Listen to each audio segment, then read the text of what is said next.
Hi all of you. आज हम बात करेंगे हाइपरटेंशन के बारे में। हाइपरटेंशन के बारे में बात करने से पहले आपको पता होना चाहिए कि हाइपरटेंशन होता क्या है। हाइपरटेंशन एक लॉन्ग टर्म मेडिकल कंडीशन है, मैंने लिखा हुआ है लॉन्ग टर्म मेडिकल कंडीशन है, जिसमें कि हमारी जो आर्टरीज होती हैं इनका बीपी बढ़ा हुआ रहता है। ठीक है, तो इससे ये टू टाइप्स में मतलब इसको चेक करते हैं, जैसे डायसिस्टोलिक और दूसरा होता है डायास्टोलिक।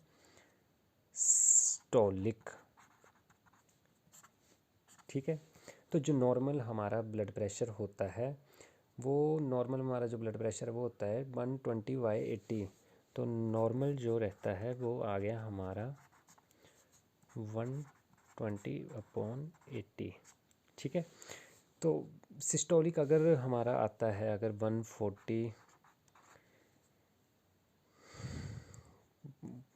ले लो आप, और डायसिस्टोलिक आ गया हमारा 90 मिलीमीटर ऑफ मर्करी। का मतलब होता है मिलीमीटर ऑफ मर्करी। तो तो इसमें डिफरेंस क्या होता है, अब आपको पता होना चाहिए कि सिस्टोलिक क्या है और डायसिस्टोलिक क्या है। तो इन दोनों में डिफरेंस जो है वो होता है, जैसे हमारा जो हार्ट होता है वो ब्लड को पंप करता है। ठीक है, अब जो ब्लड पंप किया जा रहा है हमारे हार्ट के द्वारा हमारी बॉडी में, उसे हम कहते हैं सिस्टोलिक सिस्टोलिक कहते हैं। और जैसे हार्ट ने ब्लड पंप किया हमारी बॉडी के लिए, ठीक है, उसे हम सिस्टोलिक बोलेंगे। और जैसे बॉडी वापिस से जो हार्ट मतलब बॉडी के द्वारा वापिस जो हार्ट के पास ब्लड आएगा, मतलब फिर उसको हार्ट द्वारा पंप करेगा, उसे हम मतलब कि ऐसा मतलब हार्ट पंप कर रहा है उसको हम बोल रहे हैं मतलब कि सिस्टोलिक। हार्ट हमारे ब्रेन तक मतलब ब्लड पहुंचा रहा है, वो फिर वापस से सर्कुलेट हो रहा है, मतलब हमारे पूरी बॉडी द्वारा से सर्कुलेट होके ब्लड हमारे हार्ट तक पहुंच रहा है, उसे हम बोलेंगे डायसिस्टोलिक। ठीक है, क्लियर। अब इसके टाइप्स क्या हैं हाई ब्लड प्रेशर के। ठीक है, इसे हम हाइपरटेंशन को नॉर्मली हम हाई बीपी के नाम से जानते हैं, हाई बीपी। डिटेल में समझेंगे, आपको सिस्टमेटिकली समझाऊंगा मैं, कोई दिक्कत की बात नहीं है। आप खुद से भी अपना ट्रीटमेंट कर सकते हो इसे समझने के बाद, कोई ज़्यादा डिफ़िकल्ट नहीं है कुछ भी। तो इसके टाइप्स के बारे में डिस्कस करेंगे हम। टाइप्स, इसके टाइप्स जो हैं, एक आता है हमारा pre hypertension. Okay, pre hypertension.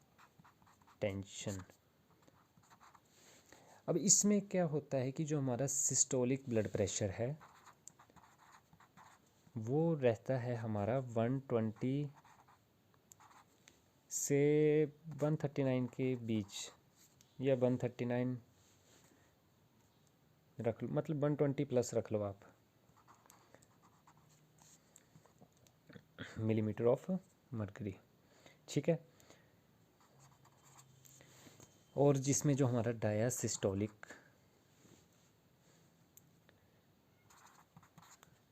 Blood pressure है वो हमारा नॉर्मली रहता है इसमें 80 से 89 के बीच, मतलब 80 प्लस। अब स्टेज 1 आएगी अब इसकी। अब स्टेज 1 में क्या होता है कि ये आगे हमारी टाइप 1 टाइप 2, ये इसे हाइपरटेंशन की स्टेज 1 बोल सकते हैं। इसमें नॉर्मली क्या होता है कि जो हमारा सिस्टोलिक ब्लड प्रेशर है ये हमारा 140 से 159 मतलब कि हमारा जो ब्लड प्रेशर वो 140 प्लस चला गया उस टाइम पे, तो उसे हम बोलेंगे हाइपरटेंशन की स्टेज 1। अब डायसिस्टोलिक इसमें रहता है 90 प्लस। ओके, अब इसकी स्टेज 2 जो है स्टेज 2 हाइपरटेंशन, इसमें हमारा जो सिस्टोलिक है वो रहेगा 160,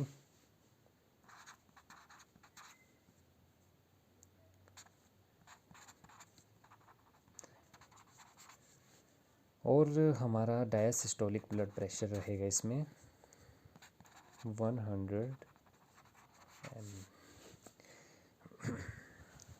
मिलीमीटर ऑफ मर्क्यूरी। ओके, अब रिस्क क्या होते हैं इसमें? रिस्क मतलब इससे मतलब इसका होने के चांसेस किस में ज़्यादा होते हैं उसके बारे में हम डिस्कस करेंगे। इतना समझ आ गया आपको? ये देखिए risk,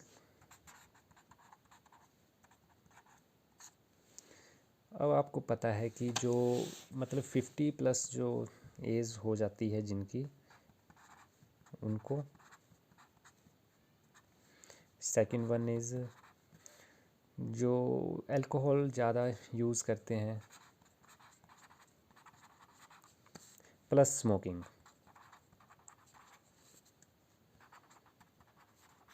okay, and then third one is intake of sodium, मतलब कि ज़रूरत से ज़्यादा नमक का सेवन करना अपनी डेली लाइफ में, उनको ज़्यादा।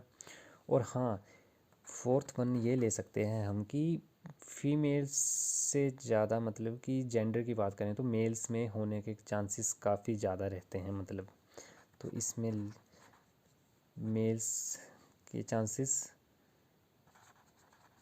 ज़्यादा रहते हैं इसमें।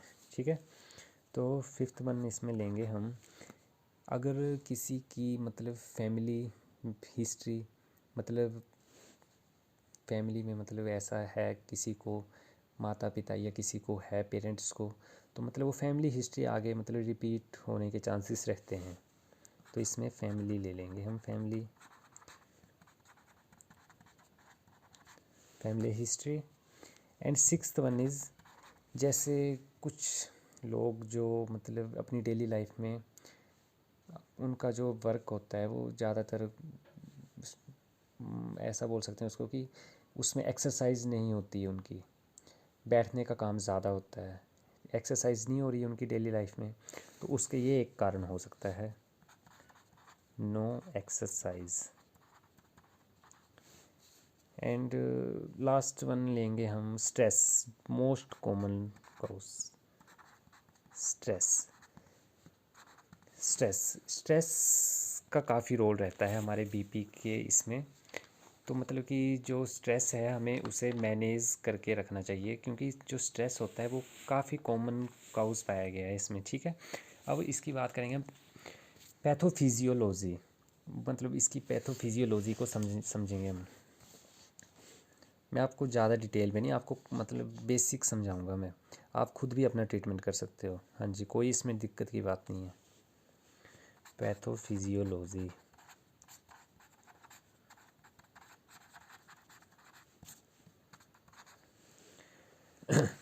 अब देखिए हमारी बॉडी में फोर मतलब 4 ऐसे मैकेनिज़्म होते हैं जिसके द्वारा हमारा बीपी जो है वो नॉर्मल मेंटेन किया जाता है, या ऐसा बोल सकते हो आप कि हमारी बॉडी में 4 मैकेनिज़्म ऐसे होते हैं जिनके द्वारा हमारे बीपी को नॉर्मल करने की प्रक्रिया की जाती है। ठीक है, तो इसमें आगे हमारे मेन 4 मैकेनिज़्म।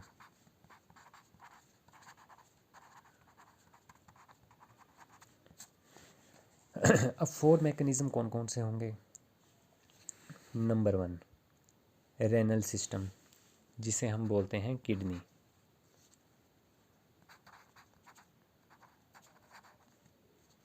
रेनल सिस्टम, ठीक है। सेकंड वन आएगा हमारा नर्वस सिस्टम, थर्ड वन हमारा आएगा, इसमें थर्ड वन होगा हमारा एंडोक्राइन सिस्टम, मतलब कि इसमें एंडोक्राइन सिस्टम का भी काफ़ी रोल रहता है हमारा बीपी मेंटेन रखने में। एंडोक्राइन सिस्टम, अब फोर्थ वन हमारा आएगा, जो हमारा फोर्थ वन होगा वो होगा हमारा वेस्कुलर एंडोथीलियम। हाँ जी, आपको इसमें बेसिक ही बताऊंगा मैं, आप इजीली आप इसको याद रख पाओगे। मैंने फोर्थ वन बताया आपको, वेस्कुलर एंडोथीलियम, वेस्कुलर एंडोथीलियम। ठीक है, तो इन चार मैकेनिज़्म का रोल रहता है हमारे बॉडी में बीपी को मेंटेन रखने में या इसे नॉर्मल रखने में। ठीक है, तो इसमें आपको मतलब समझ आ गया कि first one long term medical condition है। ठीक है, इसमें हमारी आर्टरीज में जो ब्लड प्रेशर है वो बढ़ जाता है। ठीक है, नॉर्मल आपको सबको वैसे पता ही है 120 से 180 तक रहता है। सिस्टोलिक डायसिस्टोलिक का डिफरेंस आपको मैंने बता दिया कि जो हार्ट पंप करता है हमारा ब्लड हमारी बॉडी में, उसे हम सिस्टोलिक बोलते हैं, और जो बॉडी वापस से हमारे हार्ट तक ब्लड पहुंचाती है उसे हम डायसिस्टोलिक बोलते हैं। ठीक है, इसकी स्टेजेस के बारे में आपको पता चल गया। प्री हाइपरटेंशन, उसमें हमारा ब्लड प्रेशर कितने से कितने रहता है। स्टेज वन में हमारा 140 प्लस चला जाता है और डायसिस्टोलिक 90 प्लस। स्टेज टू में 160 प्लस, 160 या 160 प्लस चला गया, उसे हम स्टेज टू में ही कंसीडर करते हैं। रिस्क आपको पता चल गए, मेन आपको रिस्क पे ध्यान देने की ज़रूरत है। 50 प्लस एज वालों को वैसे चांसेस रहते हैं। दूसरा जो सोडियम का ज़्यादा यूज़ करते हैं। तीसरा देखिए, हमें सोडियम 500 मिलीग्राम काफ़ी होता है हमें एक दिन के लिए, तो इससे ज़्यादा मतलब कि हमें लेने की ज़रूरत नहीं है, ज़रूरत अनुसार ही नमक खाएं। तीसरा family history, no exercise, stress का बहुत ही ज़्यादा रोल रहता है हमारे बीपी में। स्ट्रेस, बीपी, शुगर जिसे हम डायबिटीज़ कहते हैं, इसमें हमारे स्ट्रेस का बहुत ही मेन रोल रहता है। पैथोफिजियोलॉजी में आपको समझ आ गया, चार ऐसे मैकेनिज़्म हैं जो हमारी नॉर्मल ब्लड प्रेशर को मेंटेन करते हैं।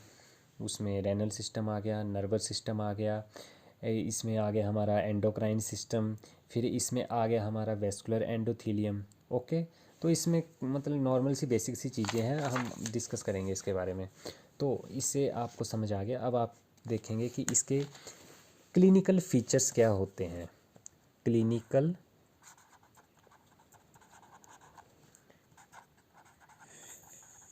फीचर्स,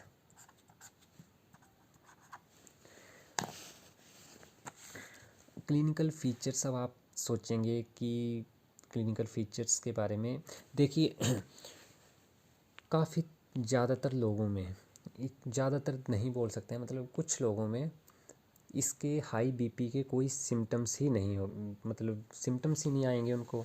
अगर सिम्टम्स नहीं आएंगे तो वो डायग्नोस नहीं करवाएंगे, डॉक्टर के पास नहीं जाएंगे।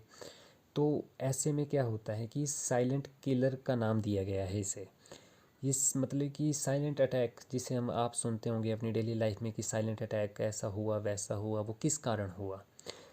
तो हमें अपनी बॉडी का चेकअप, मतलब रूटीन चेकअप करवाना ही चाहिए।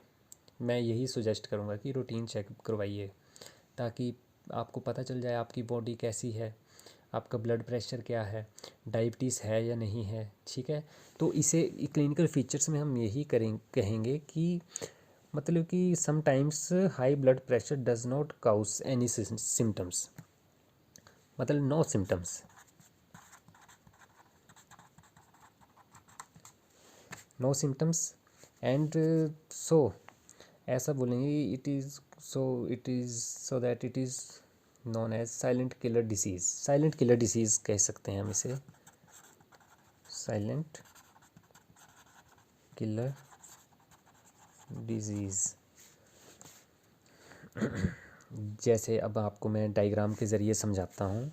देखिए, ये हमारी ब्लड वेसल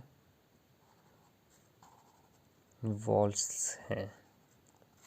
ओके, ये देखिए, ये आ गई हमारी ब्लड वेसल वॉल्स 1 2 ठीक है। अब देखो इसमें जो हमारी आर्टरीज हैं वो मतलब इसमें फैट्स किस तरह से जमा होता है। ये हमारा ब्लड जब ये नैरो हो जाएगी तो इसे दिक्कत होगी पास आउट होने में। ये जो है ये है फैट। ठीक है, अब इतना क्लियर हो गया आपको। अब सिम्टम्स की बात करेंगे तो सिम्टम्स में सबसे मेन सिम्टम जो है वो है हमारा विज़न प्रॉब्लम, मतलब देखने में परेशानी होगी या आई साइट में वीकनेस। ओके। दूसरा most common symptom headache, breathing problem,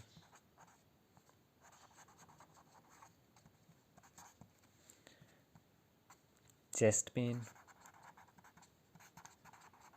heart से रिलेटेड है तो चेस्ट पेन तो कॉमन है। ठीक है। इरेगुलर हार्ट बीट,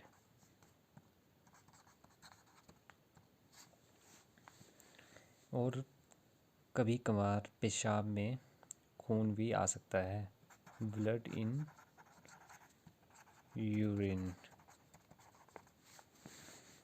ये इसके सिम्टम्स हैं। अब इसे डायग्नोस कैसे किया जा सकता है।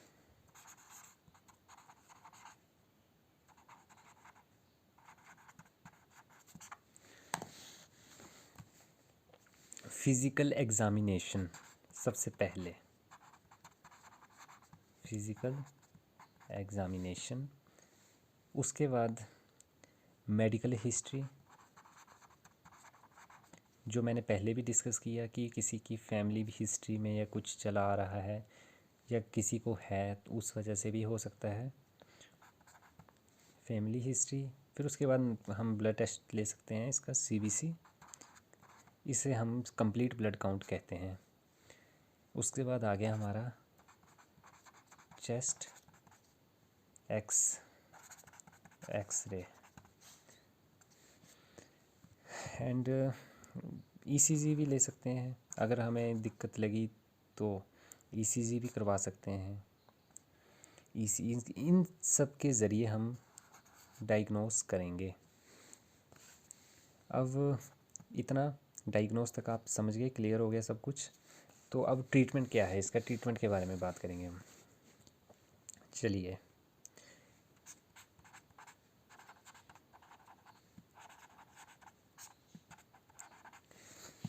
सबसे पहले हम इसके ट्रीटमेंट में जो जिसे ऐसी दिक्कत हो उसका लाइफस्टाइल चेंज करने के लिए उसे सुजेस्ट करते हैं।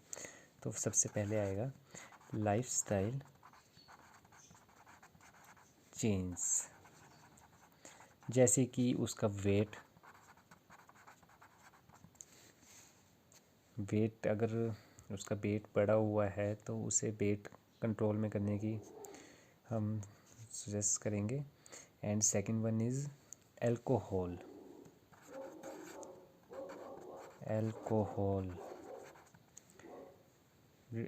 रिड्यूस करना ही पड़ेगा। And third one is exercise. Fourth one is stress. अगर स्ट्रेस है तो स्ट्रेस को मैनेज करना पड़ेगा, उस स्ट्रेस को दूर करके तभी इसे नॉर्मल लाया जा सकता है। अगर इन सब से कंट्रोल हो जाता है तब तो ठीक है, नहीं तो फिर मेडिसिन चल सकती है, मतलब चलानी ही पड़ेगी मेडिसिन। इसके बाद अगर इससे भी कंट्रोल नहीं होता है तो मेडिसिन इसमें चलेगी। फार्माकोलॉजिक थेरेपी होती है।